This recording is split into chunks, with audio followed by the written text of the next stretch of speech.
Okay, I know many of you love drip filter coffee, so now I'm going to show you how to make it.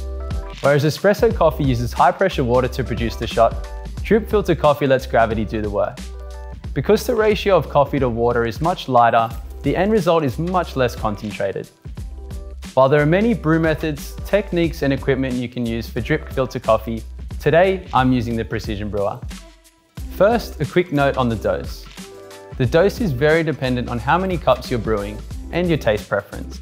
Today, I'll be following the SCA's recommended ratio of approximately 1 to 18. That is 55 grams of coffee per 1 litre of water. Place the filter paper into the semi-conical basket. Gently wet the filter paper.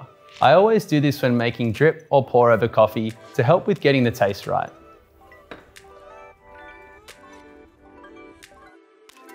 This machine has both a flat bottom and semi-conical baskets available, but today I'm using the semi-conical as we want to emphasize the bright flavor notes of this medium roasted bean. Grind 23 grams of coffee. The coffee grind size will be dependent on your preference, but a good reference would be to grind to a size that feels like coarse table salt. Pour the ground coffee into the basket and gently tap to settle. Fill the water tank to 500 ml. Choose the gold setting for SCA Gold Cup and let the machine get to work.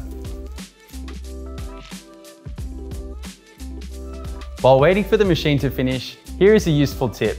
The basket shape will influence the taste of your cup. Try the flat bottom and see which one you prefer.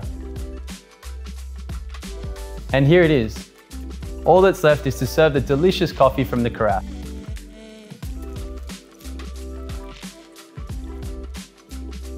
Enjoy.